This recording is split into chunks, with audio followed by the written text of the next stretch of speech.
Enjoy your life of mediocrity because trying is so embarrassing to you. Sorry. Exactly. Enjoy your life in the prison that you have made for yourself because you can never admit that like you want something so badly that you're willing to like be publicly trying for it. Yeah. You've got on a good life, you've got 70 to 100 years.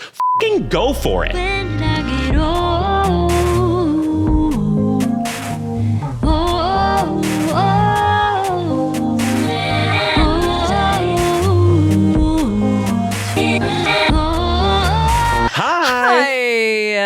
Hi. Welcome back to Keep Me Young. I am Blake. And I'm Heather. And this is your weekly podcast to watch two millennials try to keep each other culturally relevant by talking about pop culture, media, entertainment, politics, video games. The world is our oyster. I say that almost every time. But now the oyster's getting a little bigger because last week y'all were watching this episode. You were watching this podcast. Welcome newbies. Welcome. Who are you? Where are you from? How did you hear about us? Let's kick it. Put it in the comments. Dox yourself. We need that. It's good for our data that we sell every time when we finish these episodes. The thing that I love to know is what were you up to while you were listening? Because I know you weren't like locked in. I wouldn't have been locked in on the screen for an hour and 15 minutes or however long it is. What activities are you checking off your to-do list while listening to us gab? I need to know. Absolutely. I do love that podcasting is sort of like a multifaceted activity. Like you get to multitask. It's a good time. It is, but I do love the like multitasking while a video is playing because it's rare that I do that. Honestly, I've been driving a lot recently, and sometimes if it's like end of the night, it's dark, I need a little bit of like like friction, you might call it danger, to like keep me entertained. I'll throw in a YouTube video and I'm like not really watching. I'm obviously watching the road, but it's like on and it's a little more enticing than like just a audio only podcast. So I'm driving hundreds of miles watching YouTube videos. Mm-hmm. What are y'all doing? Welcome to Keep Me Enticed. Exactly. But I get that. You know what's so funny is like I have a podcast, but I mean I am a YouTuber first and foremost, so I guess that makes sense that this would be me. But like my podcast is YouTube. Like YouTube is my podcast. When I clean stuff, I put it on the TV. I put like a video essay or like a deep dive or something really like lighthearted or a retelling of a story or like a movie that I'm just never going to watch. So I might as well watch this YouTuber recount it comedically. I like that kind of stuff. Like Uncarly is a YouTuber that I really love, and she does ones for like all the old school, like classic, like oh my God, that's so cute. young adult fiction, like Hunger Games, Maze Runner. Maze Runner I've just never seen. I'm like, I'm not interested in seeing it. I'm gonna go listen to Uncarly just recount Lovely Bones. Yes, terrifying. Absolutely. Haunting. Good times. Cool. Good That's old Stanley Tucci. And that's like, is Stanley Tucci the Lovely Bones or Winter's Bone? I think Winter's Bone. The Never Lovely mind. Bones is like the girl who died and then she's like watching her family from above. Spoiler.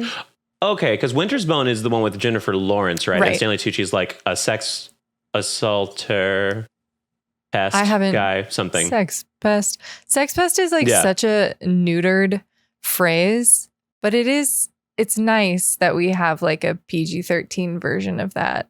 It's not nice for the people who do it, but sex pest is it's an easier one to get out of your mouth. You know? Sex pest to me always sounds like he has the potential, but he hasn't followed through yet. In my opinion, that's a good point. It's always like that. It's always like that friend at the party that asks you a weird question about you and your girlfriend or something. You know, like, oh, you're lesbians. What's that about? Like, I don't. Okay, man. Dennis, let's not. He's always named Dennis as well. Dennis, let's not. Hey, big guy, let's not. Dennis, we don't want to hear that. Love our Dennis viewers though. Or Hi, Josh. Dennis. Hey, Josh. Josh. Oh, Josh is gonna ask you some questions that are below the belt for sure. Josh is gonna tell you some things about his life you did not ask about, and you're gonna be in a hot tub when you learn those things. Absolutely. Josh's dad drinks, and he's gonna make that your problem. Yeah, Josh is going to be so sweet and then have like 4 beers and then Hyde or Dr. Jekyll, whichever one is the bad one, is going to come out. And you're like, oh no, Josh, where does this? Please don't punch drywall tonight, Josh. No, please don't, Josh. He's like, it's Hyde actually. Oh man. Well, that's beautiful. Well, anyway, welcome to the podcast, all new people. This is the vibe you're here for. So hello. Hi. I hope you're having a lovely, lovely day. I guess we should just go ahead and get started. I guess we should lock in, right? Let's like if we're gonna try to like do this and grow, then we gotta be TikTok levels of efficient. Not true. We're never doing that, people. I promise we will never be it's because I simply blah, blah, couldn't. blah, blah. Yeah. No. It's because it's not in my constitution. I know that Blake, you could scale that mountain. I could edit it. I'm a fast talker too, but I do like to ramble. I like to tangent. Yeah. Blake does like write scripts for the videos that you make. And if you were just left out to pasture the way that we do here, it would not be quite so concise. It would still be triple the length bantery, and I would be miserable editing it. Yeah. Yeah. How do you, you'd leave. Anyway, hi. What's keeping you young this week? What's keeping me young this week is Donald Trump firing Pam Bondi. I just think that's so funny. That lady lied under oath. And for what?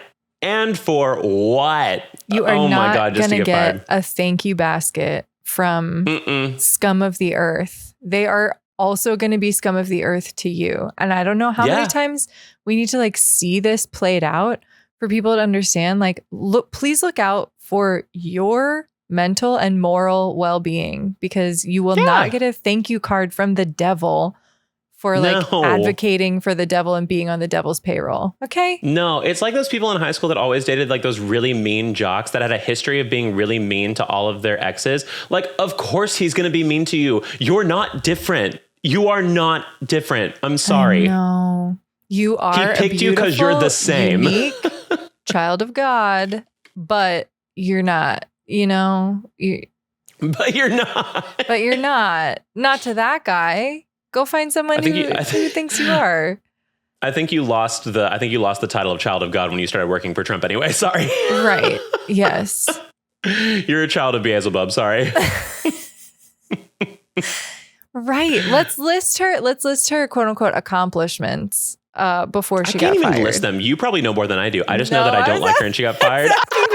I didn't know either. Wait, let me Google right now. Pam Bondi highlights. Oh my God. It just like Pam Bondi highlights video edit any percent. It takes you to like her hair salon. We did her highlights and she was always Who a did bitch Pam to Bondi's us. highlights? Yeah, exactly. She just poured bleach on her hair, actually. She threw a wig in the air and ran under it, and then she went onto that stage. Let me see. I know that she's big on lying under oath. Oh, she's the one that was like what was it where like people were like saying like, so Donald Trump's like in the Epstein files and like he went to the island. She's like, the Dow Jones is over 50,000. That's not important right now. She's Miss Diva. She's Miss Economist. Diva is a strong word. She's Miss Economist weaponized Satan. ADHD diva.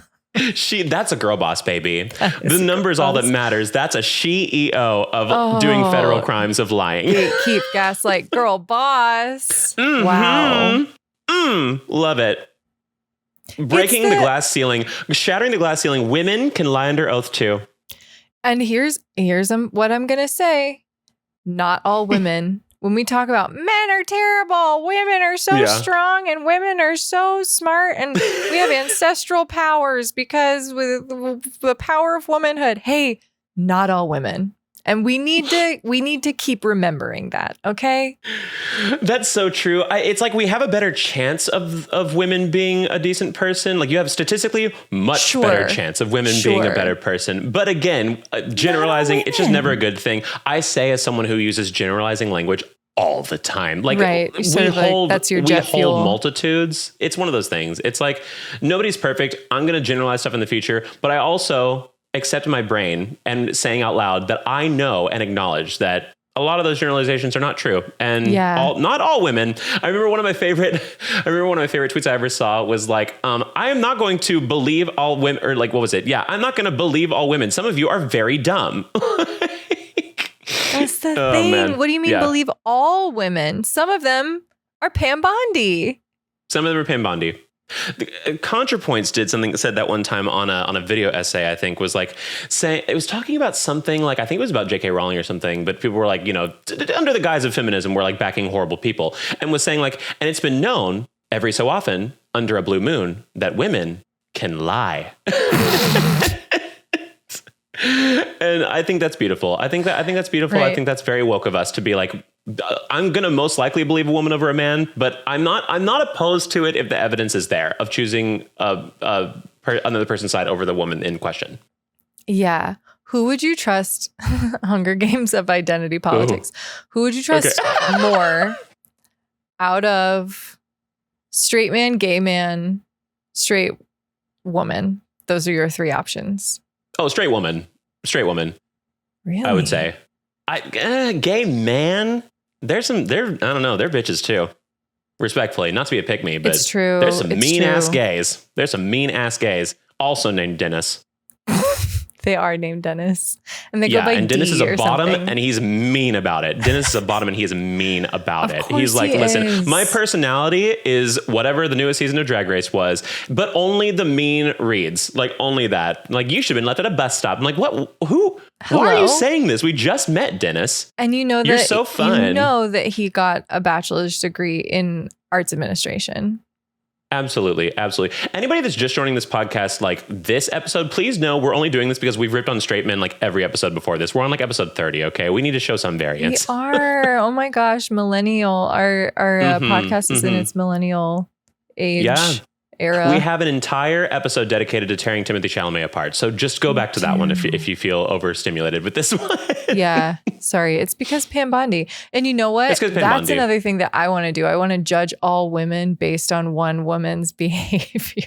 Yeah. Turn the tides. Yeah. People love when you do that. Matters. People love when you do that. I love a monolith. I love a monolith. Right. Oh my God. Well, okay. Yeah. So that made me really happy though to see her fired. That made me really happy to see her fired. I love that Trump. I saw an amazing edit today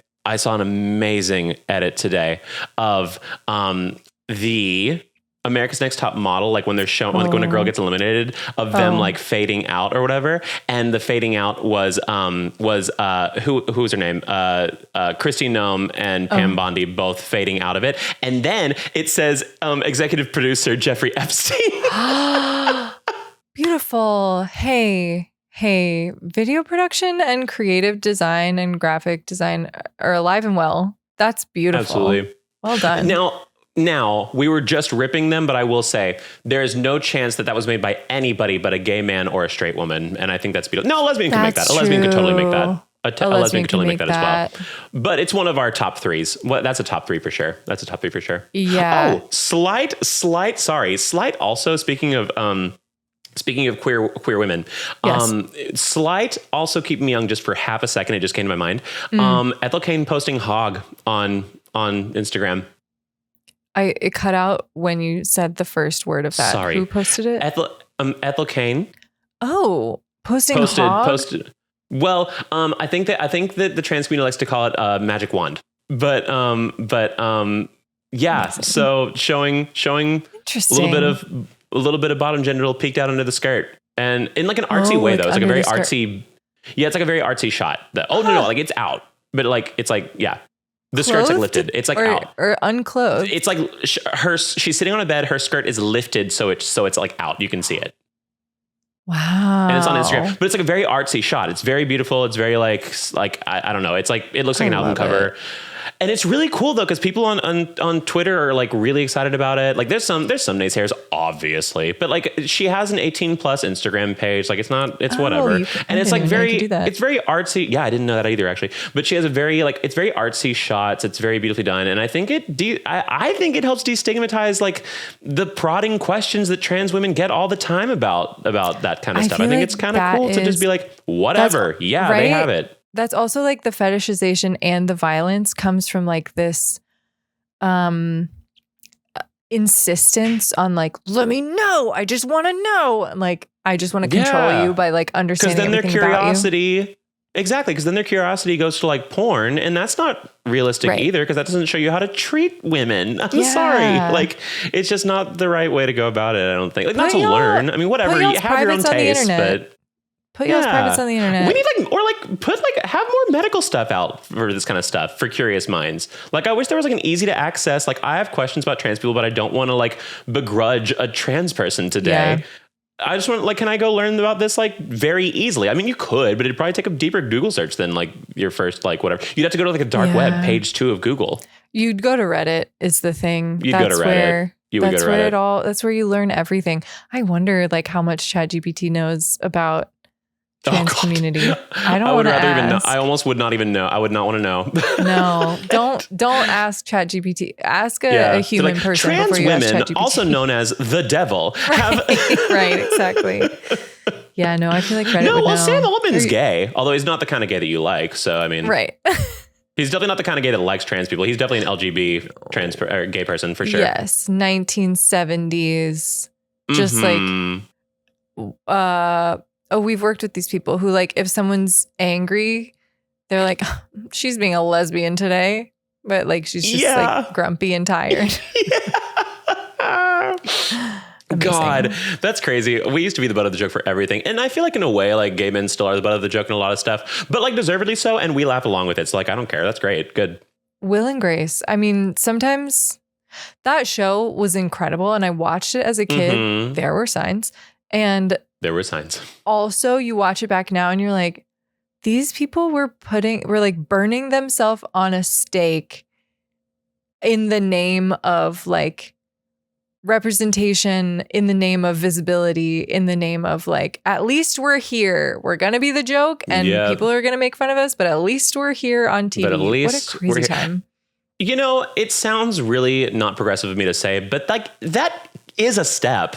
Like it counts as a step. It got us, It got us somewhere. And then we got Kurt Hummel. We got Kurt Hummel for Glee. And I'm gonna say it. I don't care if people rip on Glee all the time. It's a stupid show. I think it's camp, like at its highest form. I do think that it's, or not at its highest form. I think it's baby's first intro to camp. I think it was a really cool way to get the public on board with that. I think it's like more realistic though to watch that because you're like, oh right, gay people come from choir. Yeah, exactly. And also the Kurt Hummel coming out episode, people don't really understand. And I think they kind of get it, but you don't really fully get it until you live it. They don't understand how recent like gay being generally accepted really is. Because it was like, it had a tipping point and then all of a sudden it was just like, everybody was like, oh yeah, no, I'm fine. It was wild how quick it happened. Right. But like before that, when Glee came out in like 2010, whatever, and Kurt came out in like episode 3, 4, whatever, that was revolutionary. That did not happen on mainstream TV. People. It was mostly adults. Like Ellen had done it, and then Will and Grace, and was Modern Family out? I think it was out by then. But those Modern were all Family was not adults out before Glee. Who were like, this was big, married or like in serious relationships. Yeah. It's totally and then different. Laura Dern played Ellen's girlfriend on that TV show. And that's why she'll forever be the most iconic woman to ever live. Yeah. She's not. And Laura Dern's straight, but she it was hard for her to work after that. She did not get work for a long time after that. Really? Yeah. Yeah. Laura. It was like hard for her. It was really hard for her. And now she's like doing fantastic, which so deserves. She's a wonderful actress. But yeah, no, I mean, I find that she's spiritually lesbian though. I know what you mean. Mm-hmm. There's some people who are just spiritually lesbian. Absolutely. And that's beautiful. Speaking of lesbians, what's keeping you young? I don't know if that was anything. Lesbians keep me young. So what is keeping you young? It's always lesbians. God it's always damn lesbians. It. I love lesbians. They're so loyal and wonderful and cool and down to earth. And honestly, trendsetters for fashion more than they get credit for. I think so. I think that a lot of people are starting. I think nowadays I'm seeing a lot of Gen Z dress very lesbian. That's fair. But are lesbians not just dressing like boys? Boys, but if they went to better stores, that's fair. Yeah. Elevated. Or if they thrifted. If boys thrifted more, that would be lesbians. Yo, they are now. Like, I know, that's weird. And especially like in the middle of the country, like I was in Omaha, Nebraska at this vintage pop-up. It was mostly dudes. Where I was at somewhere else recently where it was like, San Diego, where it was like, you know, farmer's market vintage pop-up, mostly like quote unquote men's clothes. So it's going to be the boys and the boys and the lesbians shopping. But like, interesting. Not like girly pop, thrifting, tee-hee-hee fun. It's like, I need a NASCAR t-shirt from 1992 and just like racks and racks and racks of Levi's. That's so weird. Like I don't thrift at all because like every time I thrift, like there's no clothes for me. But maybe that's just like Brooklyn. I don't know. A New York thing. I wonder if like, well, not for your like taste necessarily, but like my taste is not in other places really in the country, it's much easier to thrift. I think like, it definitely depends on taste, because I like to live under the guise of like, I like to dress more like preppy masculine, but then like exert my femininity through like behavioral stuff. Whereas like a lot of people prefer that androgyny in like their like aesthetic. And so like for that, it's awesome for Brooklyn. I'm just not a very big, frankly, I think it sounds so shitty. I would probably dress more androgynously if I was like 40 pounds lighter, but I just don't. No, I don't speak on that. It's such a thing. It's good. It's good. It's better. I personally don't, I'm not a big body shower anyway. I've never been shirtless on a video on YouTube. I've never done anything like that.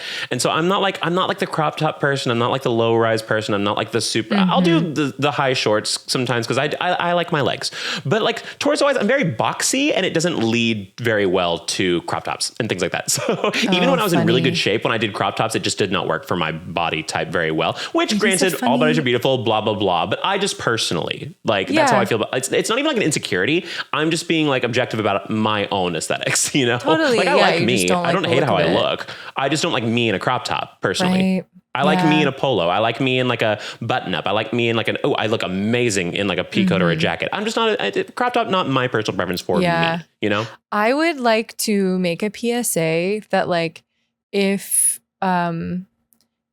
you only like skinny white or like skinny racially ambiguous androgyny, grow up. That's what I have absolutely. To say. Also that. Completely agree on that. The last two people that I dated were sort of like only into one very narrow lane of androgyny. Like, hey, you and like 12 million other people, grow up, get a type that like magazines didn't tell you to have. Which is so ironic because you know what actually helps with androgyny? A few extra pounds. I'm going to say it. Like, I think the features soften more, and I think that really helps to like bridge the gap really well. Yeah. Some of the most like people that have like so successfully pulled off like that androgyny look have been like a little bit more plus size. And I think it like really lends to it actually. And they look amazing. They look fucking rad. So like good for them. Right. You have like more to, it's like, this is a stretch, but like super, super skinny drag queens, all they can do is like be naked. You know? Oh my God, thank you. But I'm so tired of that. Put on a little bit more, they have more of a canvas to play with. Yeah. Yeah, I agree. Oh my God. A larger queen in like a full ass ball gown is like the most gorgeous thing in the world to me. I love it. I love it so much. It takes up so much space. It's just like, I absolutely adore it. I love it. Anyway, but what's keeping you young, Heather? I'm so sorry. We have tangent like crazy. Breastplates. Speaking of drag queens, speaking of breastplates. Oh, no. I'm sipping from the fountain of youth because of Kristi Noem's husband. Absolutely. You're drinking from the font of the nipple that is Kristi Noem's husband's big ass boobs. Big ass boobs. Go. Tell the story. Okay, sorry. Back up. Kristi Noem from South Dakota, right? Sure. Doesn't matter. I'll Google while you do it. Yes. Kristi Noem is a politician. Her husband, there were like open secrets that he is a cross-dresser, and like South Dakota, yes. South Dakota, by the way, yes. South Dakota, thank you. And that's kind of it. That's kind of the whole secret. Kristi Noem, as a preface for people that don't know, was Secretary of Homeland Security. Right. She is a big reason why ICE was just like ruining our lives and making everything worse, making travel awful, making like things more expensive, ruining families of people who may or may not even be legal citizens here. Actually, it totally was it was anyone's guess, and it certainly wasn't ICE's guess. It was definitely ICE's guess because they were just going off vibe checks. And by that, I mean skin color, because they're monsters. Yes. And you know what? Okay, so I'm in St. Paul, Minnesota right now with our dear mutual friend who lives outside of Minneapolis. And like, he was a huge part of the resistance. He was like, he has like made a name for himself for like the singing resistance thing. And so much so that Brandi Carlile gave a benefit concert in Minneapolis, and like our friend sang on stage with Brandi Carlile. I forgot about that. So like in the trenches during this occupation, insane, horrible, very dangerous, very scary. And also like I guess I could have assumed this, but like we were talking about it last night, and the next places that ICE is taking over right now are Vermont and Maine. And I was like, for what? Those are the state. Maine is literally the state with like the least diversity of all of the United States. And Kara was like, oh, well, it's not about that. It's like not about it. What voting blocks they need. I was like, absolutely. It has nothing to do with that. Like they'd go to Texas, they'd go to Florida, exactly, they'd go to places Florida, like that. They don't care about that. Are you kidding? Yeah, they don't give a shit about those states though, because those are the ones that are voting for him. It was weird to me when it was Minnesota, but I didn't really think critically enough about it. And then when our friend was like, oh yeah, it has to do with like rousing, and like it was a bargaining chip too. It was like, if we'll take ICE out of the state of Minnesota or the city of Minneapolis, if you give us like promises that you'll vote on XYZ. Garbage. Just embarrassing. Embarrassing. Baggio. Okay. Yeah. So, also, Kristi Noem is also the one that shot her dog. That was the other big thing about her. Right. That was in her tell-all book. She talked about how she had a rowdy dog that was like just too much. And so she took it out back, put it in a pit and shot it. People who are like from the country really love to let you know that they kill animals. And like, I know that's not a novel thing to say, like people go hunting, obviously. I've seen multiple videos on Instagram that are like, my kid was late to school today because we had to kill a raccoon on the way out of our driveway. Like, okay. They just loved it. Like whatever happened to shoeing, whatever happened to just like, go away. It'll run away. It's a whatever raccoon. Happened to like, keep that to yourself. Like I walk by horrendous things in New York, and I'm not like bragging about it on social media. You know, like yes, a rat has been so close to me so many times on the street, and I'm not like, I was late to work because and it's like I had to stomp I'm on a rat. City kid. Right? Like nobody's doing that. Nobody's doing that the way that like country people are. Ironically, tough city person would imply like not scared of the rats. Actually, that's the thing. Right. Yeah. And like living in harmony with the rats. What do you mean you killed a raccoon in your driveway? Like it was there first. I don't know. That's so strange to me. We talked about this a few weeks ago too, I think, where I was just like, I don't get the machismo masculine thing about hunting. You are playing the most unfair game ever. You literally just shoot something that's just standing there that you brought in by putting a bunch of food out for it. Like you're a fucking asshole. You're literally playing this isn't a game. Oregon Trail. You were literally playing Oregon Trail. My God, you're playing on the fucking easy mode. Grow up, you little baby losers. I hate those kind of people too. That take pride in it. Big game hunters also go to fucking hell. You will. Like you're going to hell. If you believe in it, you're going to it. Sorry. Yeah. But that's the thing. So dog shooter though, I mean, even amongst those, frankly, just absolute little titty babies of people, in my opinion, this is like still taboo to shoot your fucking dog. And so she's just the worst. Right. It's the thing where you're like, I beat my kids. I'm like, all right, I guess you're God then. Waiting to clap, waiting for someone to clap. I guess you're God then. That's ultimately what they're like going after. Like, I get to say if a dog lives or dies. I'm like, great. You're still gonna die one day, though. So. Yeah, you're still gonna die one day. Sorry, and that dog's going to a better place than you. So yeah, like you don't actually control the whole world just because you shot your dog. You don't actually control the whole world because you like brought ice into the horrible I think it's because some people like interpret the Bible as like animals don't have souls or something. Yeah, but I don't know. I maybe I'm a bad person. I know many a dog I would pick over Kristi Noem any day. Oh my God. Absolutely. In the shooting line? Absolutely. Okay. Sorry. So, anyway. Husband, big old titties. Also, like, I've never seen a breastplate like that. The ones that I've seen are like they're jiggly. It's like bad. They're like out and they're solid. Bad. They're like little cockeyed titties. They're like, and like, aren't the nipples going in weird places too? The nipples are, I don't know. Maybe if your boobs are that big, like who's to say where nipples are? Like, they're literally going like, they're pointing at his like chin.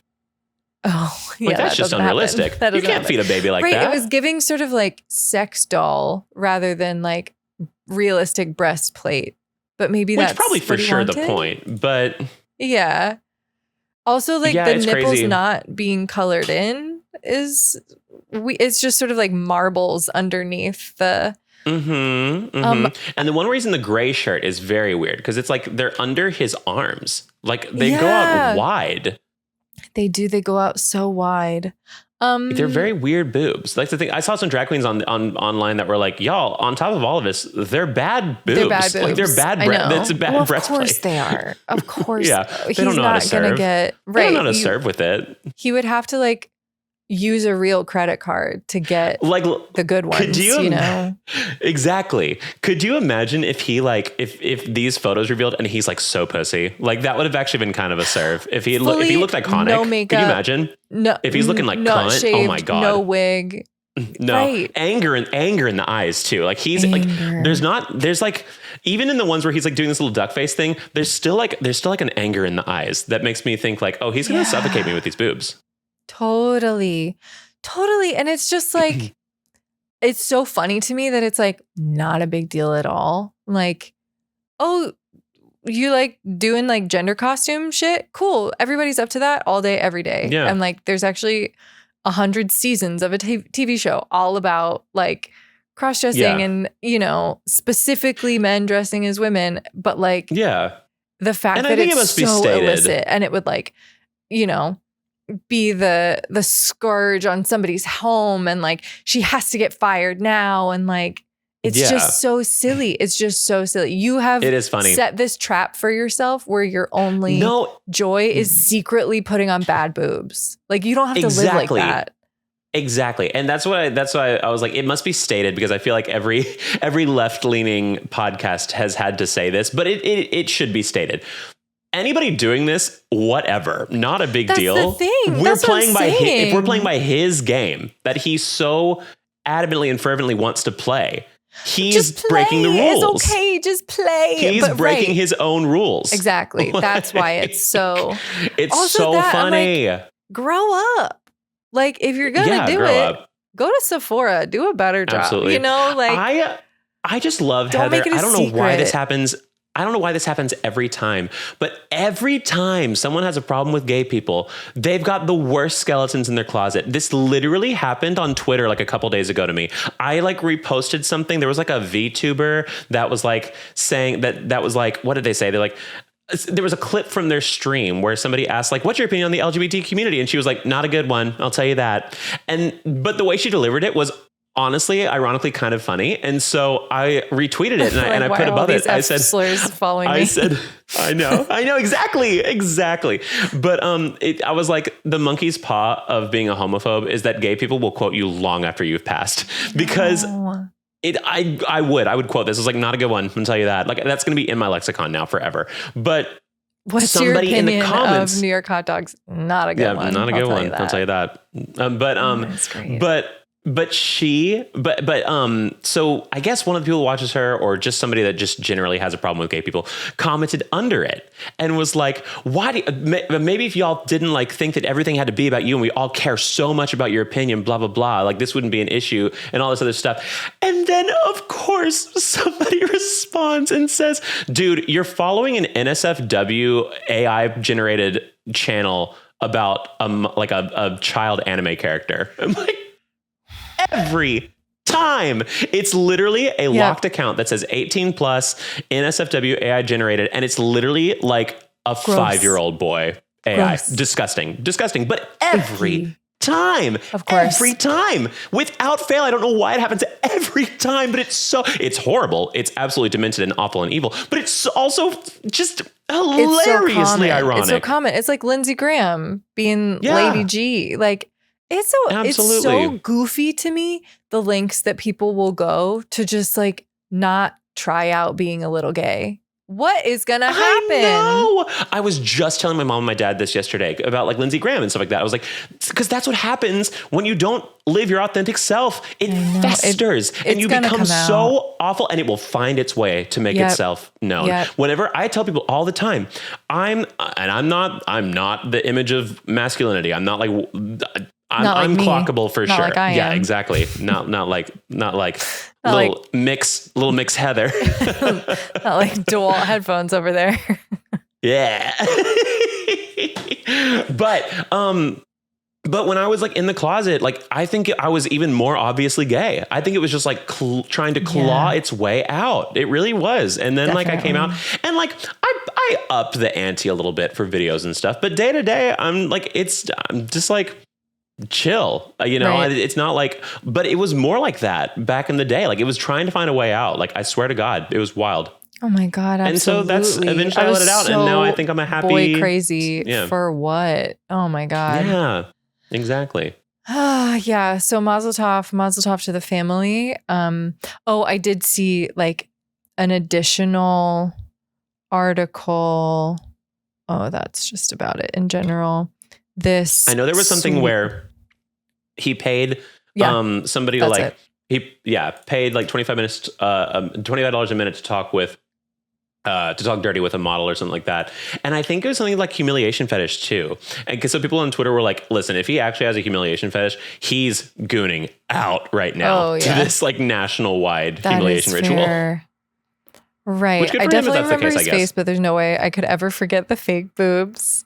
This model said Brian had chatted online with women who are part of the bimbofication scene, a role-playing kink centered around exaggerated hypersexual femininity. Go be in an opera. Do you know what has over-exaggerated femininity? Theater. Go be in a fucking Shakespeare play. Y'all. If you are even a B+ cup size, they will corset you within an inch of your life and they will lift those girls up to your chin in opera. Oh my God. Absolutely. Go be in Les Mis.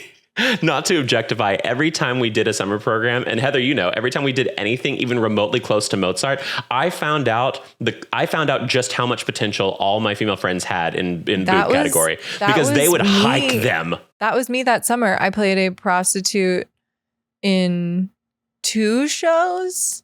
Not necessarily like prostitute, definitely prostitute in one. I played and just then kind like of a hussy in one. Bimbo. I had a what? Yeah. You were kind of a hussy in the Music Man too, a little bit, right? Oh yeah, Based on their standards of hussiness. That's 3 out of 4 shows. And the 4th one, I was like the old wise belting friend. That was the only reason I wasn't a hussy. Anyway, altos, please know that is your lot in life if you decide to choose performance. I hope you know. But yeah, like I have said this on this podcast. Like I don't know how many times I've done that little like hacky thing of like readjusting my boobs to go talk to a boy on stage. Oh yeah. See, that's the thing though. That's what I love about being in opera though, comedy wise. I'll keep doing it. Yeah, of course. That's what I love about comedy and opera is because you get to use the old reliables and people still laugh at them hundreds of years later. It's great. Oh my God. I don't have to try. If I ever get top surgery, the way that I will do that bit to infinity with no boobs. With no boobs. Just with the air. Love it. Ooh. Love it. Can't wait. But yeah, no, it's crazy. It's absolutely crazy what these people do when they are not allowed to express themselves and have wives that shoot dogs. Honestly, it's just so, oh gosh, he does look so upset. In Governor of South Dakota. That's what she was up to. Prominent proponent of, yeah. Oh, prominent proponent of legislation restricting transgender rights. Didn't know that, including bans on transgender girls taking part in school sports and gender affirming care for minors. Cool. She signed the religious, I didn't realize all of this lore. She signed the Religious Freedom Restoration Act, which advocates claimed sanctions discrimination against queer people. Oh, yeah. It's so fun. Ain't it fun? Paramore. Ain't it fun? Just Fox News also, like, their narrative for this was so funny of like, well, then it's totally fine that Kristi Noem cheated on her husband if that's what he's doing. I'm like, no, actually, no, it's still adultery. You're still breaking your own rules. You're quite get it. No. Right. Still breaking your own rules. Sorry, Fox News. Oh, just all of it. The straight people are not okay. The straight people are not these ones. Not these kinds. Right. Or the closeted queer people, you know, like whatever. Yeah. Who knows if they're even straight? Like, go to and he could be sex party. He could be straight and just like bimbofication. Whatever. Totally. Go to a sex party in Brooklyn. Just sit and look around. And like, yeah. All of this like shocking, like, oh no, I couldn't possibly. Once you see people doing it, you're like, oh, okay. I'm not. That's like when I saw. Yet again, like I am not a super special, unique, like snowflake in this world. Like actually, a lot of people are into what I'm into. Let me just chill and enjoy it. Yeah. Not that I advocate for it, but it's like one time when I was at a house party and I saw a drug trade happen in real life. And I was like, oh, it's like they're getting coffee. There's no like background music playing. There's no like weird zoom ins and weird filters. It's like, oh, we just gave them money and they just gave them drugs. Great. Okay, whatever. Totally. Right. Like those are drugs. And like, great. I could say yes or I could say no, but I'm not going to go to jail at this house party just by looking at them. Just by being in the same room where I saw it happen across the room from me casually. Right. Yeah, it's crazy. It just like happens. There's no cinematic moment for it. And no one's like around it. And they're not even acting covert. They're not even acting like sneaky. They're like, oh, hey, here you go. It's like, oh, hey, thanks. Like just smiley. Like whatever. Totally. Right. Doing goofy stuff with gender and sexuality is so fun. Just do it. Just do it. Yeah. And don't marry transphobes and then like have to do it in secret. That's kind of the stipulation. Absolutely. Oh my God. Well, we're on aging. What's aging you? Yeah. What's aging me?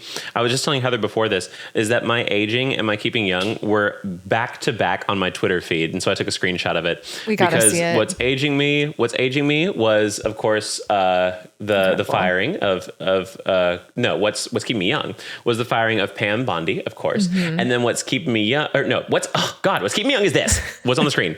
And what's aging me is caught in a loop forever and ever and ever. Yes, exactly.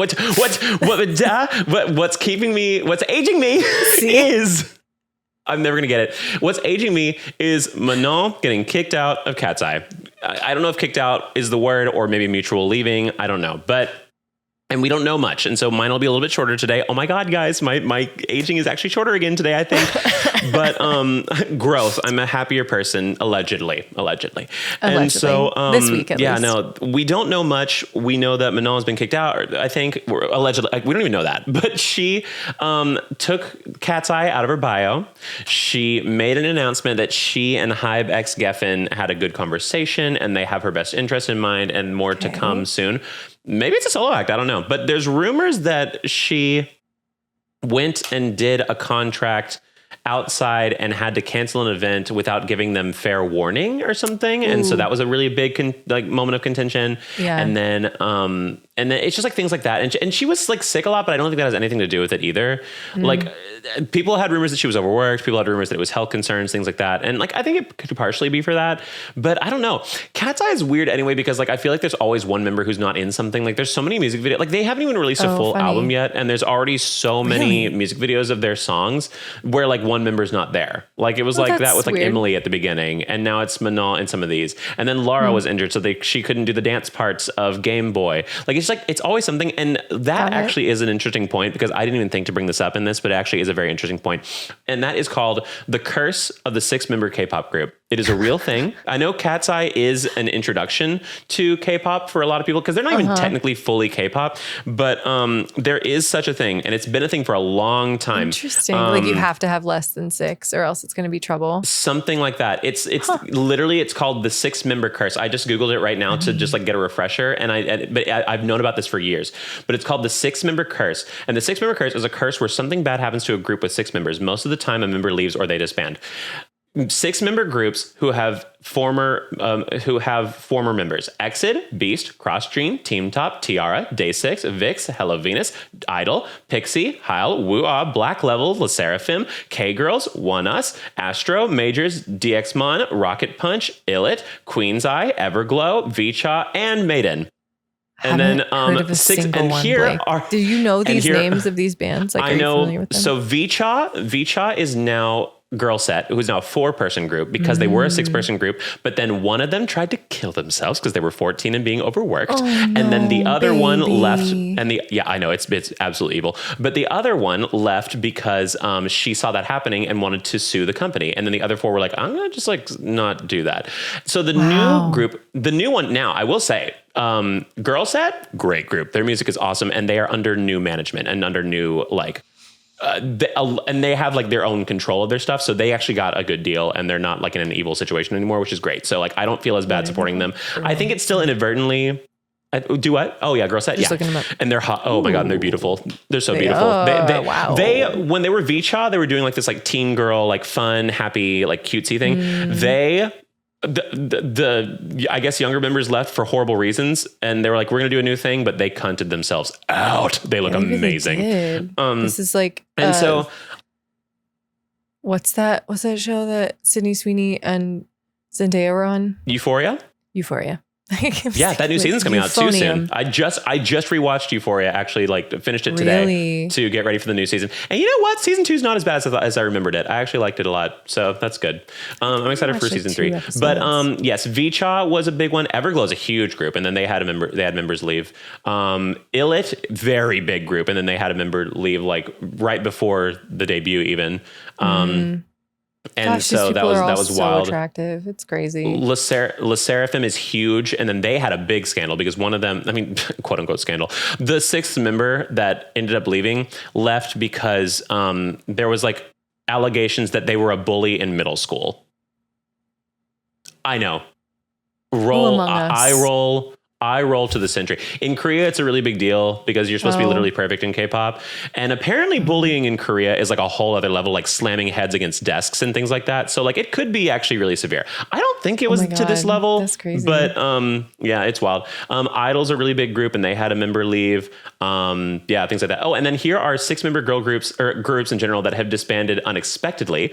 Bling Bling, April, G-Friend, Baba, LC9, C-Clown, Arias, A6P, Bugaboo, Shasha, My, Bonus Baby, Hotshot, Very Good, Fiestar, Bop, the East Light, S2, PPL, 84LY, April Kiss, BBDE Girls, Grow B, Karkaro Girls, Aqua, Purple Kiss, and TNX.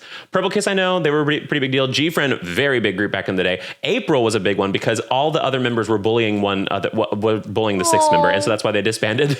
Crazy. They were just like all like really, really fucking mean to each other. And that's also the thing is that there's also a correlation of K-pop groups being better the more the members fucking hate each other.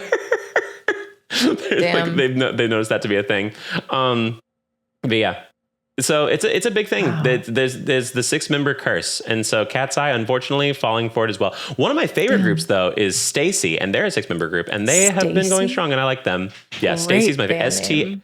STAYC. I love them. They're like one of my favorites. Oh my God. They, STAYC. I know. Star to a Young Culture is what it stands for. The K-pop names are always absolutely stupid. They're gutted and stupid, but they're kind of funny too. But it really was like AI generation when you were reading off all the names one after the other. That was crazy. Absolutely. Yeah, no, it's on K Profiles is the website. I love going to that website. But yeah, it's crazy. Yeah, so it's a curse. And I guess Cat's Eye also fell for it. And there we go. I guess so I guess they are K-pop in a way, but it's crazy. It happens all the time. But yeah, so Manal might be back. She might not. And that sucks because I like her. I think she's beautiful. I think she's talented. I think that she had a very... I think she could go solo. Absolutely. There's a bunch of people that like watch Cat's Eye specifically because of her, because like having a black girl in the group is really big, you know? Oh, and yes. So this is the person you talked about before. Got it. So it's a wild thing. I think this is a continuation of like, I think I did talk about this a few weeks ago for the same thing, but now it's kind of more official, which is sad. I don't remember. It was just like her, like fans bullying her in some way or something. I think that's what you were talking about her last time. Maybe something like that. I can't remember, but it might have been this same issue though too. I can't remember, but maybe they were like getting, I don't know. I mean, K-pop fans is always something, so maybe it was that. But yeah, wild times. So that was rough. We're rooting for you, Manal. I hope maybe she'll get to be back in. I don't know. She worded it like it sounded like she's not out, but I don't know. But then she took it out of her Instagram profile, so I'm like, it sounds like you're out. I don't know, but. That's the only truth we have sometimes is if somebody unfollows somebody else on Instagram or like removes something from. Like removes a comment, removes a photo. Like that's all. That's all we have to go on. I'm always like, who's the first person that found this out? Like who figured that out? Like who's like watching this stuff, incessantly to find it. I know. Well, we need them. Those little obsessive freaks. We do need them to be the town crier.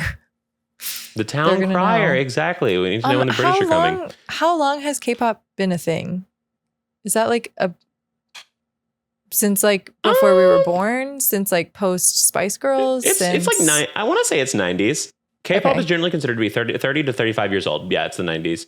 Right. Idol focused structure originating in the early 90s. So just the whole world was doing girl groups at the same time. Yeah. I feel like a big person that like revolutionized it was Boa is her name, BOA. Okay. She was like very revolutionary in the K-pop scene. Like she was like she's considered like the queen of K-pop and all that stuff. Like she started when she was like 12 or 13 or something in the 90s and like still has a career and like, which is unheard of in K-pop, mind you. But yeah, she made her debut in like 2000, I think, or something like that. But yeah, it's crazy. And she's always been big ever since then. And she kind of helped like revolutionize how big K-pop, like she was one of the starting bricks. Like she's not one who like a current K-pop fan is going to know everything about, but she's like one of the more revolutionary ones, I would say. Got it. Was she in a band or was it just her? She was a solo act, which is even bigger that it blew up like this because solo acts in K-pop don't typically do as well as that. Good for her. Hey, Boa, good for you. She's beautiful. I mean, hey Boa, you ate that. They're always beautiful. I told Louise that one time I was They're like, not going to let Ogos do K-pop. I know. I was telling Louise like one time there was like a new group that came out of something. I was like, oh my God, they're so beautiful. It's like, Blake, they're always beautiful. Shut up. Yeah. But it's just like new and beautiful in novel ways every time. You're like, whoa, that's a new version of beautiful. Yeah, like she's beautiful in this way. Her hair's pretty. Right. Like their hair's always pretty. Anyway, but yeah, no, it's crazy. It's a crazy thing. But yeah, so good for Boa. Good for her. Anyway, well, she has aged gracefully. What is not as gracefully aging you? Ooh, beautiful. It's sort of how we figure these out. Yeah, it's sort of a theme of like, I mean, it's a tired thing of like separating the art from the artist. But I guess like my specific take on it is like, I don't really want to like keep loving and like standing an artist if I know they're annoying or crazy. Yeah. That's kind of how I feel. And like saying somebody's annoying or crazy, like that, the line for that is very blurry. Like what is crazy? What is annoying? What is like being vilified for your gender, being vilified for your age, whatever. So like, I feel like on a spectrum, we have Kanye West, who like is absolutely certifiably not just unwell. Somebody I follow on Instagram was like at an arena show of his. And I was like, wait, he's on tour right now? Like there are enough people that he's selling out stadiums, but like, yeah. Or arenas, I mean. Yeah. Yes. Which I know he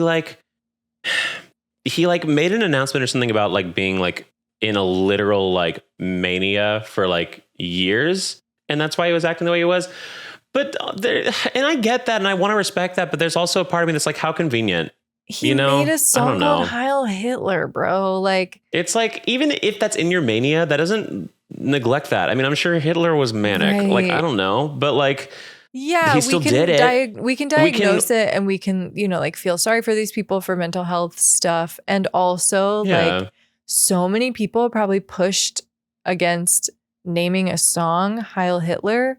And like, I don't know, maybe just the industry is insane that like, who greenlit that? Like who allowed it on like their stuff? I don't know. It's surely wild. People said no, or maybe he has surrounded himself with only yes people.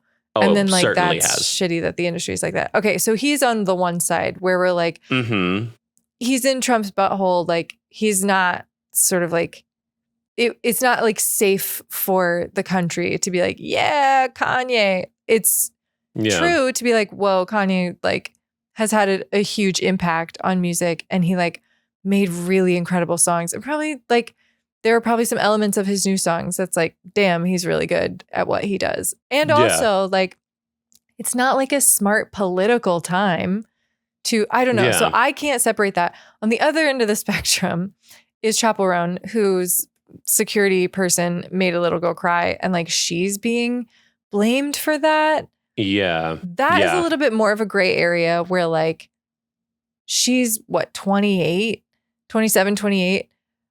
Like, there have been enough things where she's like, fuck off, fuck this. Like, I don't have to, da da da da da. And like, incredible for a young female artist to be doing that.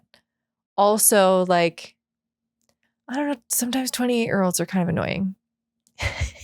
Yeah, I think she just didn't want to be as famous as she is. I'm going to be honest. I think she wanted that Carly Rae Jepsen level of fame where you have a cult following that will follow you, that will listen to everything you post until you die. Yeah, but she's not. But Carly Rae Jepsen's not getting stopped everywhere by paparazzi. Carly Rae Jepsen's not getting like mauled every time she goes out like to the beach or to anything like that. She's not expected to be like the podium of political ideology for people and things like that. And so I think she probably wants more of that. I don't think she likes being this famous at all. I wonder, like, I don't remember enough about like Carly Rae's like peak fame, but like she wasn't sort of like calling herself the voice of queer people, or like she wasn't trying to be the voice of queer people. Certainly not. Was she? Certainly not. No, she was just trying to have a pop career. I do feel like Chappell Roan's a little bit like the Joan of Arc of like, I'll lead us out of the darkness. Like I'll part the Red Seas and like, no, baby, you can't. And she got kind of lifted into that too, though. I'll tell you that much. Every there was I don't know, even, and I like her, and this feels annoying to say. I don't know. It feels pick me gay to say, I guess maybe, but I don't know. Cause it's like, I don't want to shit on women for enjoying something, but I will say like, it got to a point where like, it was like, I could not go anywhere without somebody playing fucking Chappell Roan and then acting like it was their entire personality. And I will say this, people got either really like awful or really fucking annoying when Chappell Roan came out.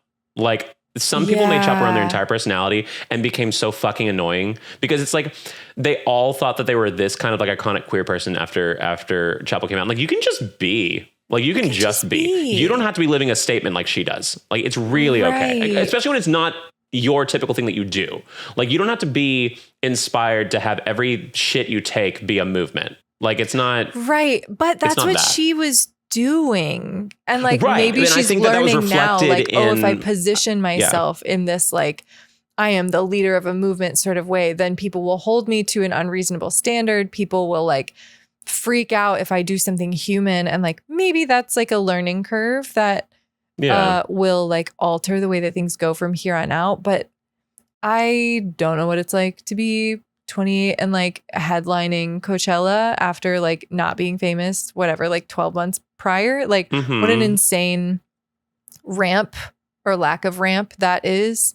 And also it's giving like a little bit, it's giving like high schooler just being like, yeah, I know I can speak for blah, blah, you know, like, I don't know how to say it. I agree. A little big for your britches. That's it. It's a little big for your britches, and then getting mad when people are like looking at you being like, oh, you're this big. Okay, we're going to treat you like you're this big. And you're like, I'm not that big. Like, but you were just acting that big. If you're not that big, don't act that big. And then just kind of like acting annoyed to be at like award shows and all that stuff. Like shit talking the Grammys and then accepting your Grammy. That's what and like, I mean. I don't know. That's what I mean. I'm like, hey. Then don't go. Then don't go. Don't go. Yeah. You don't have to be. And like, maybe that's a 20s thing, you know, maybe that's a Gen Z thing. Maybe that's a 20s thing to just sort of be like morose about everything and like complaining about everything. I don't think that's a Gen Z thing, but like. It really, it can be. It can be on Twitter and things like, okay. So I actually have a theory. I have a running theory and I've been meaning to talk about this on a video at some point, but I think that I see this on Twitter. I think our lack of using exclamation points and punctuation and things like that has reflected in how we perceive life now. Because everything's so deadpan. Everything is so deadpan now. Deeper. And I'm starting to, I've seen stuff about this, about like Botox and filler and GLP-1s. It just makes people look inhuman. Like there's no like life force. Did I already talk? I feel like maybe I already talked about this. Lobotomy would make it slay. Right. That's like, what they're going for. That's the aesthetic now, where we're all just sort of like aloof and like, and I hate that shit. I love caring so fucking much. I love caring so fucking much. I've been on a real pushback about this too, Heather. I'm so glad you said this. I've been on such like I don't know, maybe I'm the Chappell Roan of caring, but like I've been on this like real tangent lately for like being like, y'all need to start fucking caring. Y'all need to start caring right now. I'm sick of it. I'm sick of doomerism. I'm sick of that shit. Care about is complaining about things and like saying how miserable you are. Go change your life, boo-boo. Go do what? Why are you so addicted? But there's always an excuse. There's always like, I don't know. I do not mean to sound like a boomer, but there's always like, well, I can't do that because da da da da da. Okay, shut up. I've seen people in much worse situations than you come out of it. And maybe a little bit of it was luck, but a lot of fucking part of it was grit. I'm sorry. Like, you can't give up the second that something inconvenient happens to you, mostly because you grew up in like fucking Yonkers. Like, you're fine. Like, you grew up in a suburb. Like, mostly people that do this shit never had a hard day. Sorry. That was the other thing about Chappell Roan that I discovered recently, is that she like went to like young pre-pop star camps and things like this. Yeah, she went to like Interlochen, I think. How do I looked up Chappell Roan money. That's not how to find it. Generational wealth. There we go. Wealth. Background has sparked debate. Some allegations suggesting she comes from generational wealth, others describing her upbringing as upper middle class, while online claims point to a wealthy grandfather. Others point to her veterinarian mother and retired nurse father. Veterinarians and nurses don't not make money. They don't not make money. I mean, veterinarians especially, I think, do make pretty decent money. But I mean, granted, all of that to say, that doesn't negate her talent. Like, I mean, Maude Apatow is like one of my favorite actresses, and she's like a Nepo baby. I will say, I've never been one to be like anti-Nepo, because I'm very much in the school of like, you would the fuck too. Totally. And if you didn't, I would be mad at you. If you didn't use connections, I'd be actually more pissed. Right. I see people that have like so much money and then go on and do nothing with their lives. I'm like, go at least make art. At least go make art. Donate to art at least. Right. Yeah, it's not that love when people have money, love when people use that money to go into the arts, love like lost my train of thought. Hate when people are cosplaying as struggling artists. This is of course. Rampant. Taylor Swift did the same thing. Right. Where they're like, I'm from the South. I'm just like a down home country girl. And like, being from the South and being like working class aren't the same thing, you know? No. And like, if you were going to like, you know, these high profile, like pre-Grammys summer camps or whatever, like, it's okay if you wanted this your whole life and now you have it. Like, why are you It's okay to want something Grammys? and achieve it. It doesn't have to be. Clearly wanted this. Everything has to be, because everyone's success and everyone's achievements always have to be accidental nowadays. It has to be in spite of something, and it has to be like not something that they intended. Everything cannot be planned. It's the same thing with comedy I've noticed recently, and that drives me crazy. I will never give into it. But I saw a thing from, did you ever watch like ASDF movie or anything like that? That was like, it's little stick figure things back in the day when we were in middle school. It was like at its like, I think peak, like that in high school, like they were huge, tens of millions of views. Yes. This is what your like stick figure things reminded me of when you were first doing that. I take that as such high praise. Thank you. But that guy that made that, he recently posted on Twitter because somebody was saying in a comment that like this is such like old school humor, this is so millennial, blah blah blah, and things like that. And this guy was like, yeah, it's intentional humor. I do not subscribe to this mentality that Gen Z is obsessed with, or that probably Gen Alpha even more so. But there's like, wait, that was funny. Wait, did I just say something that was funny? Like, oh my God, I didn't mean to say that. It's accidental. Everything has to be accidental in order for it to be a real achievement, and for it to be authentic. Right. When everyone's faking that shit anyway, I'm so tired of like, wait, but this is so funny. Like, shut the fuck up and just make a joke, an intentional planned joke that you wrote. That's fine. Prove your talent. You don't have to like put it under the guise of like, oh, I just do this. I'm so quirky. And you are just as bad as these little quirky millennials that you make fun of all the time. Shut the fuck up. It makes me so mad. I'm sorry. That makes me so. Sorry. It's this okay is to actually try. one that it's just okay gets to want under things. my skin. Right. It gets under my skin because I'm such an effortful creator, and I see people like, not all the time. I have a very generally very nice comment section. I am very blessed, but I'll get the occasional comment, and it'll always be in relation to my effort that I put in. I'm like, why are you shaming me for giving a fuck?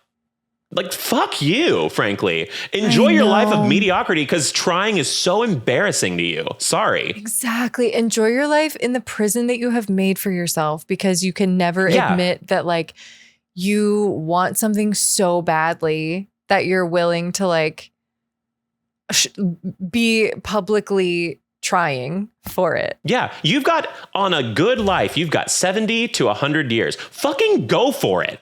Yeah.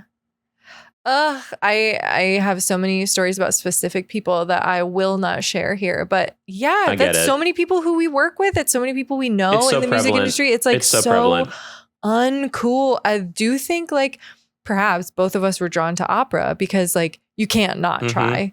There's no way to do like nonchalant opera. But then I have definitely felt like weird or like shameful or too much in like new music circles, especially around fucking instrumentalists who are like singing. Like, oh, you mean like my whole body? I have to do it standing up.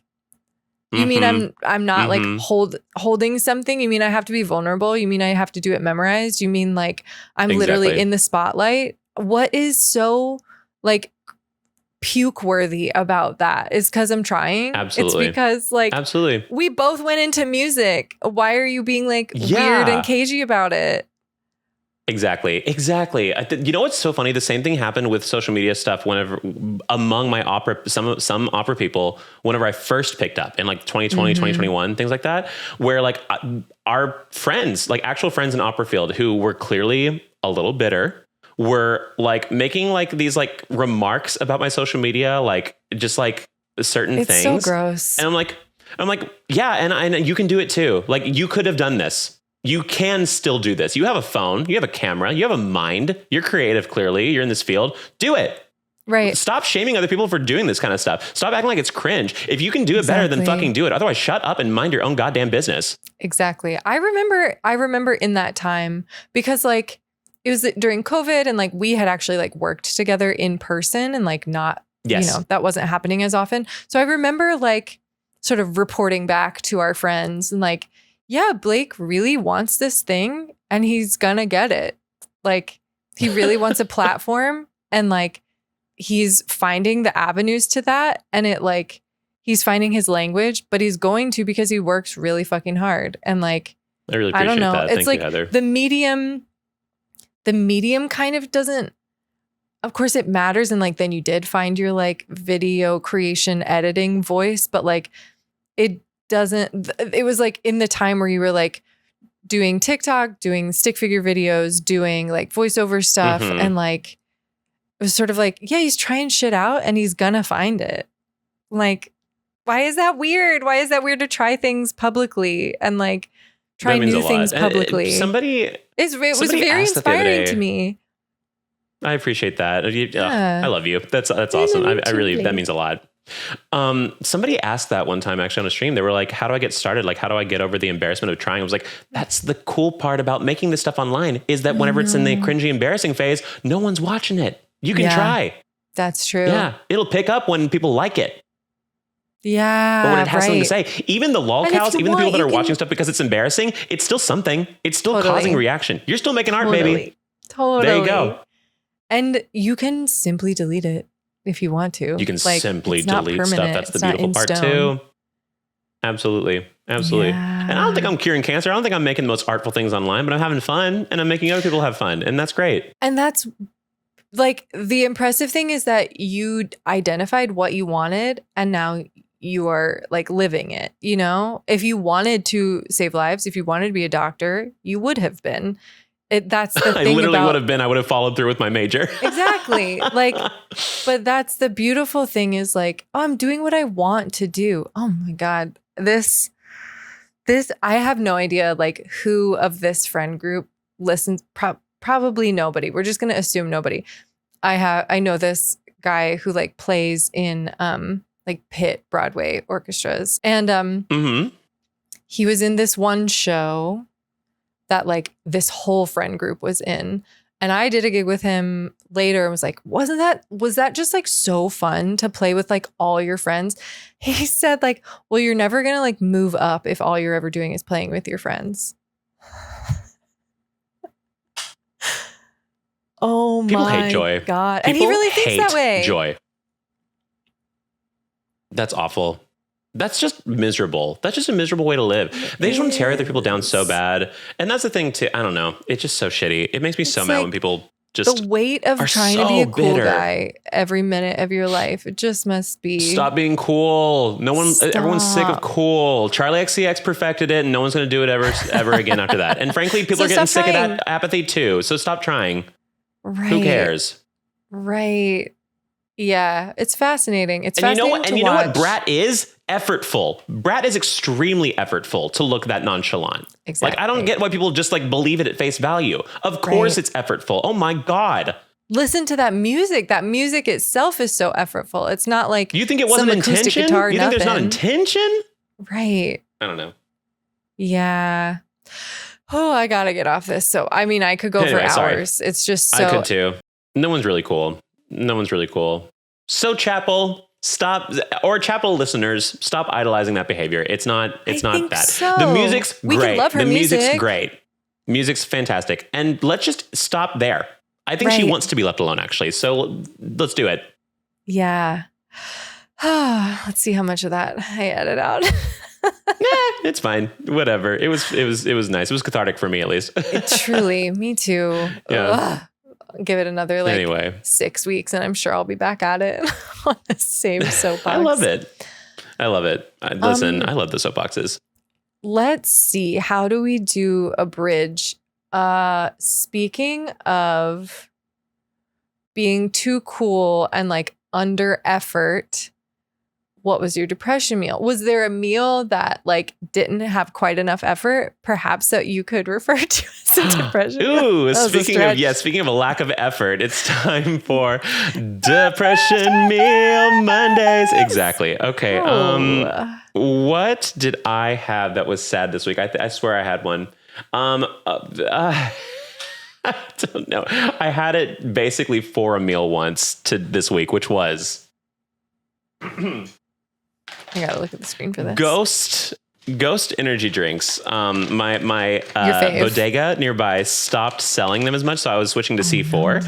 And C4 is like basically pre-workout, and so it was like literally making my skin itch sometimes because it's just very strong, and it worked. I felt like I could punch a mountain, but then I had like lead in my stomach after that. Okay. And so I was like, I gotta find a better way because C4 has packets. I was like, wait, does Ghost have packets? Ghost has packets. And so I bought a 24 pack of Ghost energy drink powder pour thingies. Do you just it doesn't taste quite into things? You just take one and you rip it. Individually you rip it wrapped. And you pour it and you pour it and you mix it. And that's what's in this cup right now that I've been drinking this whole podcast. Incredible. And it puts me in a good mood. It's like Ghost Energy is like honestly overall pretty, like it's like 5 calories. It's like pretty like not going to ruin your life. I think it's actually 0 caffeine. Wait, what did it say? It said it's like, which actually would not make sense. No, I think it's like, no way. No, it said something like that. It had like full spectrum electrolytes, superior source of vitamin C, 0 sugar, authentic candy flavors. Where's the caffeine? It said it was authentic candy flavors. But I'm trying to see where it said it's like taurine is like its biggest thing. Oh yeah. Which is really Those nice Monster for energy it. Feels, drinks are all about. It just feels good. Taurine. Yes. And it just feels good. I'm not seeing anything for caffeine in here, but I guess the taurine is the caffeine. But yeah. Anyway, but yeah, it does a good job. So that was a depression meal for me this week. I just needed to get through a big edit, and so I was like, screw it, I'm not very hungry right now. Anyway, I'm taking this energy drink and I'm going to push through, and I'm going to have a big ass dinner, and I did. So it was awesome. Not recommended. Oh yeah, but it was Don't follow me. Don't do as I say, not as I do. It did work that one time. This says that they have 200 milligrams of natural caffeine per 16 fluid ounce can. So I don't know how that would I think that's it. Translate. It would probably translate to a can worth. Sourced from coffee beans. Yeah. So yeah, no, I always feel very good on Ghost Energy. It's like not overwhelming. It's just like a nice little lift. And these ones especially, this kind of tastes more just like a little like juice or something. It doesn't really have like the big, it's not carbonated in the packs, obviously. Got it. Oh, other products like Ghost Hydration or Ghost Pump contain 0 milligrams of caffeine. Interesting. That might have been what did I get? Oh, I did get hydration. Oh no, wait. 0 caffeine. Blake, that was just the love of the Lord that was keeping you amped. I cannot believe I bought a hydration. I mean, great. I mean, it's good that I'm getting hydrated, I guess. Yeah. It's probably better. It's probably better that I had this, but I should have just sugar pilled myself into thinking that I'm getting caffeine. I'm sorry. I should have never looked. Anything. I take it back. No. Oh, now that I'm reading it, it does say 200 milligrams for all Ghost products. Good. Okay, thank you. That's awesome. Yeah. That's exciting for me. That's crazy. You heard it here first, folks. What you're doing. Well, my depression meal was a lie. So how was yours? What was yours? Mine, I'm going to say, was last night. There have been several more road trip depression meals, but Sure. I last night with our mutual friend here in Minnesota, we needed food and it was like kind of too late and a lot of like actual restaurants were closed and then the Wendy's was open. So we get to the order window and like I was like, all right, I need chicken tenders. Like spiritually, I need chicken tenders right now, but like I haven't had a vegetable in a little while. Maybe I'll get a salad. My friend turns to me.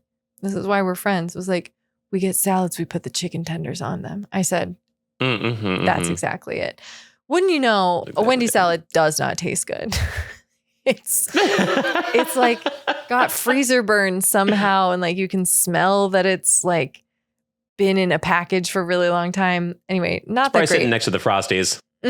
Right. We obviously did get a Frosty. We were like, well, if we're having a salad, we gotta get a Frosty. And then we gotta get a Frosty. A magical Wendy's chili appeared in our bag when they handed it to us too. So I'm about to have that for a little afternoon snack. Was the Wendy's chili good? I have not tasted it yet. I do love Wendy's chili though. Good. Have you ever had it? I'm not a big chili person. I'll dip into chili. I'll dip a saltine into chili and go to town. That's but I don't eat the chili proper. From Texas. I love chili. I don't eat chili proper. Oh, there's a lot of Texas things where I don't do very well. Like barbecue is not really my go-to food by any means. But it's I don't like ribs. Just eating raw meat. Not raw. I don't like eating just like plain meat. I like eating like in a sandwich or like things like that. Like or dipped into macaroni or mashed potatoes too. Yeah, I guess so. Like, I'm not a big steak person either. Like, I'm like, it's just meat. I will worship pulled pork. Like, I don't even eat meat like that, but I love pulled pork so much. Nice. That is South Carolina. Corned beef can choke. I hate corned beef. Turns out disgusting. Disgusting. Learned that from our opera camp because we had it that one time and I wanted to die. It was so nasty. And it was particularly nasty there. So gross. Oh, so gross. Hate it. Anyway, that depresses me. We got a lot of submissions because of our influx of views, which was cool. Darling submission. Let me pull it up. Love it. And you can submit while Heather pulls up. You can submit to @KeepMeYoungPod, our DMs and Instagram, or keepmeyoungpod@gmail.com, our email, or you can put it in the comments of this video if you're on YouTube, and we'll read that as well. We read everything. We don't always respond, but we do always read. Yeah, and it brings me great joy. Thank you. Keep doing it. Yeah. Okay. This is from PJ. Woo. Hey, Divas. This is like the only legal way that people can start emails to us, which I love. I love it. I love it. So into it. Hey, Divas. First of all, let me say Nintendo owes Blake a big fat check because after seeing how much fun he was having playing Pokopia on stream, I went out and bought a Switch 2 and Pokopia and have been living in domestic polyamorous bliss with 3 Hitmons and our son Tyler the Tyrogue ever since. Do those words make sense to you? Girl, yes. Thank you so much. I really appreciate that. I hope you're enjoying your Tyrogue right now so much. And also, I really appreciate that because let me tell you some little podcast specific tea that I swear to God, Nintendo only reaches out to smaller and less entertaining creators. I'm going to just say it. I'm sorry. Funny. I'm sorry. I have seen so many people get Nintendo opportunities that are just like the most random ass creators that like don't even talk about Nintendo that much. Like they're just like hot. I'm like, what are we talking about here? Sorry. They have fallen victim to the cool guy disease. They're like, Blake wants it too much. They've fallen victim to cool guy disease. I want it. Every time I want something, that's exactly what it is. Ghost Energy, I want a sponsorship, and Nintendo, I want a sponsorship, and I'll never get them. I know I won't, but that's okay. Film yourself like it's okay. Stepping on a can and like smashing a can of Ghost. Then they'll be like, hey. Yeah. I'm currently surviving, knock on wood, I'm currently surviving right now as a gay man online while it's like really hard to. And so I'm thinking when the pendulum inevitably swings back in a couple of years, when it's like hip and cool to be gay again online, I think that's when it's going to happen. I feel in my bones that's going to be when it happens. Like you could be the DEI hire in June. Well, assuming rainbow capitalism is still a thing this summer, but maybe not. It'll come back, but it might be a few years. It might not, but it'll come back in a few years. I'm really not worried about it. I'm seeing such a pushback. I'm not worried about it. Right. Okay. So living in bliss, living in polyamorous bliss. However, that does lead into my depression meal, as 2 weeks ago, I forewent my usual Sunday meal prepping to play Pocopia for 12 hours straight.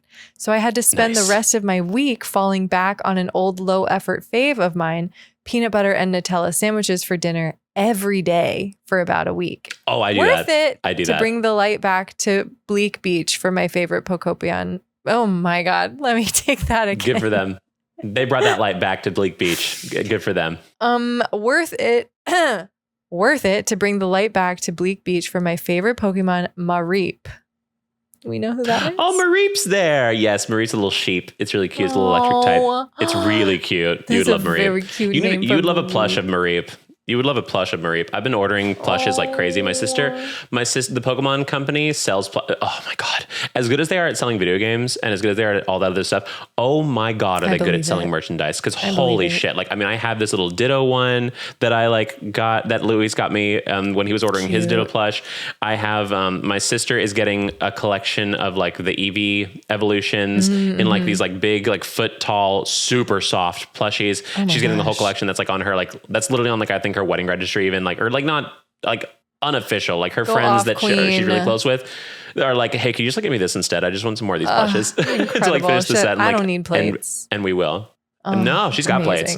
So yeah, no, it's very exciting. Anyway, what's the meal? Oh, no, you said that peanut butter Nutella and eating it frequently every night. I get that for a week. That's a lot. I get that. So here's the thing, and feel free to diagnose me. I know you will. But one of my favorite things in the world is like, I'll go through phases of different meals and I'll have that meal like every day, if not maybe every other day. Like it's peanut butter sandwich is one of those though, where I'll go on a week long, every lunch, it'll be peanut butter sandwiches for sure. Is that not what happens when you meal prep anyway?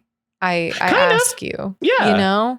Yeah. It's just that you did a low effort meal prep because you clearly had peanut butter, Nutella, and bread. So that was a little bit of a meal prep. You're valid, Diva. Good for you. You had those things around. You knew you had them around as a backup, at least. Yes. But I agree. Honestly, though, I would fuck with peanut butter Nutella more so than a peanut butter jelly. It's great. They're both great in my opinion. I love them both. Yeah. I only like peanut butter jelly in the form of an Uncrustable though, because I think the proportions are better. But love an Uncrustable. Yeah. I love an Uncrustable. Oh my maybe God. Nutella peanut butter and no. Marshmallow fluff, Nutella peanut butter jelly, but like a orange marmalade, something that's like a little more tart than sweet. That's a sandwich. That's not a sandwich. That's sort of like an ice cream flavor, but I would eat it as a sandwich. But it's a beautiful one. So there you go. And there's no transition here. Now we are at Q&A with Queer and Gay. Exactly. Welcome. I am gay. And I'm queer. And they are the same, but it does rhyme when we separate them. Yeah, so we're fun. Don't read too far into it. You know what's so funny? What's so funny is that like there's such a discussion on queer versus gay, and I get it, and it's real and it's valid. But in my brain, I just call everything gay, and so people will sometimes get very confused online when I say something's gay. They're like, no, she's a lesbian. I'm like, that's whatever. It's all gay. It's also gay. It's also gay. Conspiracy theory that queer is for like bisexuals with boyfriends to feel like they're part of the community, because that was me at one point. The conspiracy theory is based on personal experience. You said it, not me. You're still bi with a boyfriend, but I do see where you're coming from. I do. Right. Anyway, okay. This is from someone who wants to use the name Ham Sando. Obsessed. Cute. We as gay people get to choose our sandwich names. Yeah. So Anonymous King Ham Sando. Hi, Blake and Heather. I've been a frequent stream watcher of Blake's and have been listening to the pod since release. Anyways, enough fangirling. That was one sentence. That's not enough. That was fine. That's a tasteful amount, but you can do more ever if you want to. Totally. Please no. We aren't overwhelmed by that. We are sincerely appreciative, but don't you worry. Anyways, enough don't fangirling. You worry. No, we thrive on it. Exactly. My question for y'all is, how do you prevent losing yourself I'm currently surviving the second half of my freshman year of high school, and I feel like I have torn myself into many versions of myself for many different people and lost who I am along the way. Sorry if this is too parasocial or much. I just want to get input from people that I haven't already yapped to or haven't met. Thanks for reading this. If you did, love you deep, Vuz, and keep on keeping young. We're back to our usual vibe of like, hey, I'm on the precipice of adulthood. What the fuck do I do? Which yeah, very common theme here, which I'm fine with that. And I think that keeps us young by helping them age better. So that's beautiful. Yeah. So here's the thing. So relatable. First of all, you're already kind. So I think that's a huge foundation. Like you can tell just from your email, you're very kind. And I think that's a strong foundation to start with. So no matter what, you're going to be okay. Yeah. I don't mean for this to sound patronizing. You don't know who you are yet. And you're not supposed to at your age.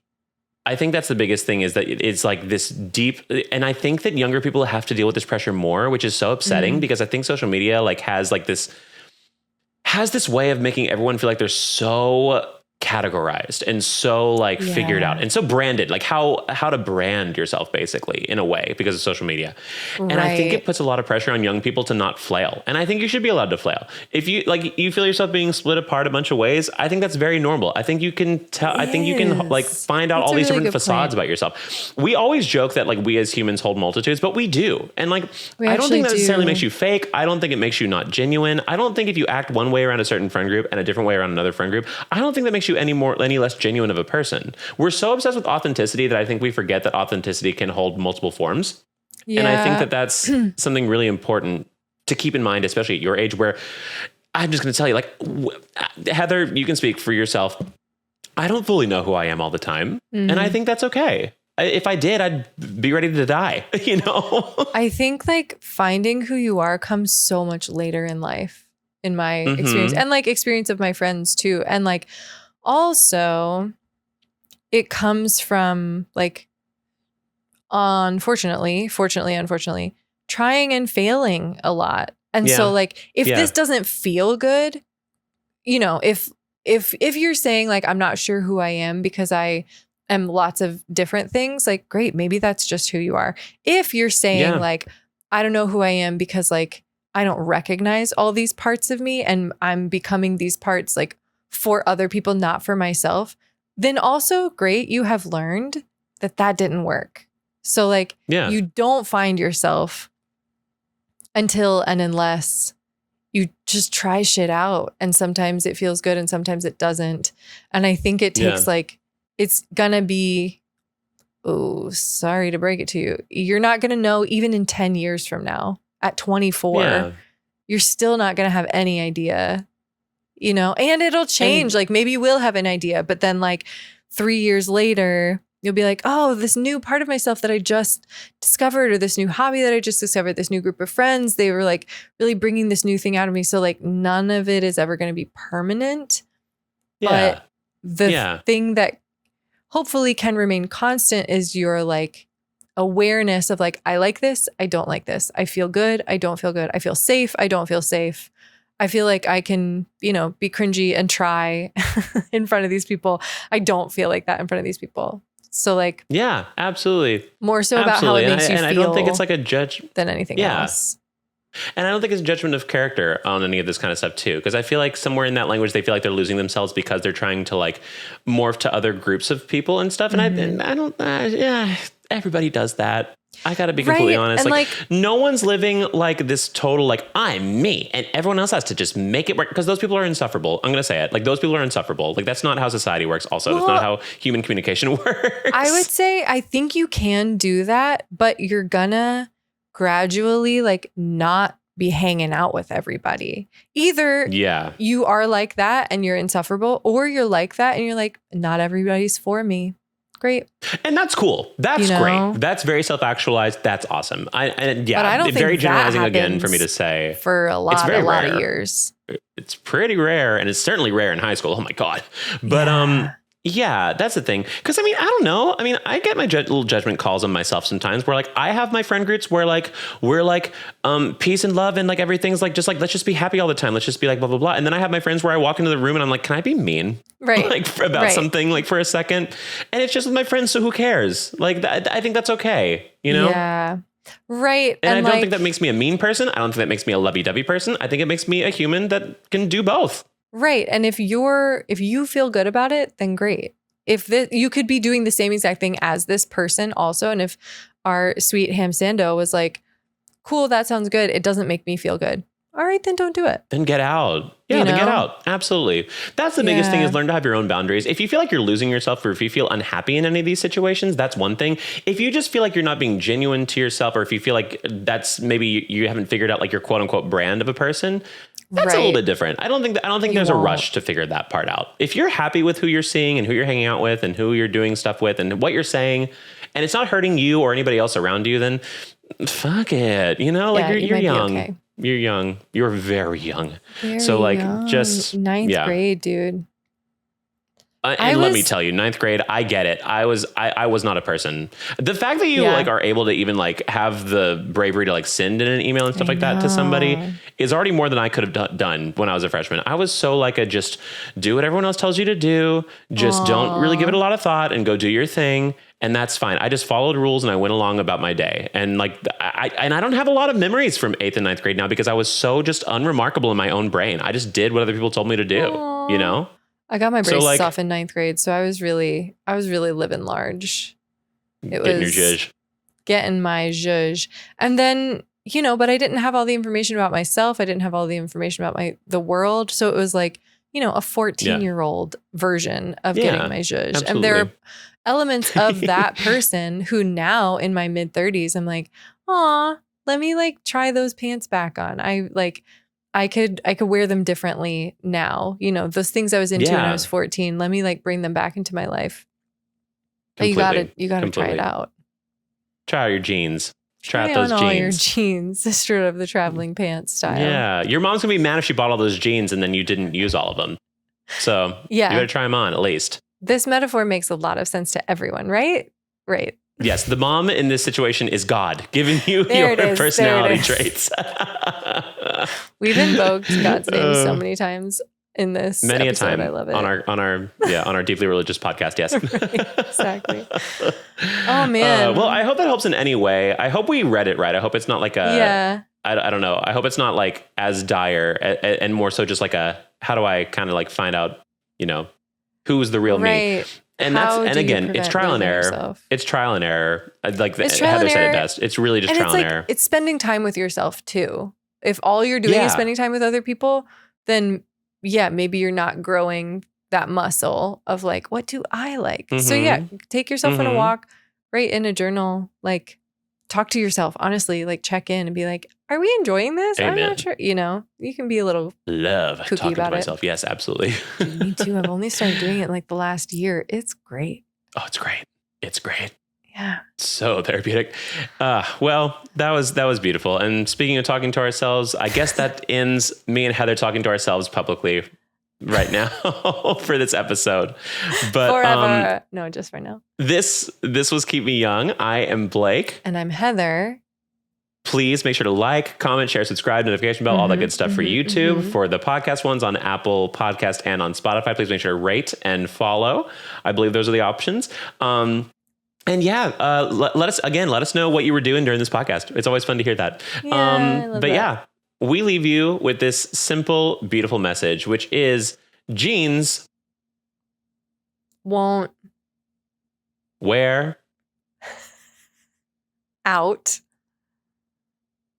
when you serve. Oh, wow. Jeans will wear out when you serve. So you better own what you are. Whatever you're trying out, just own it, baby. Gorgeous. Thank you. We love you. Thanks for listening. We love you. Bye.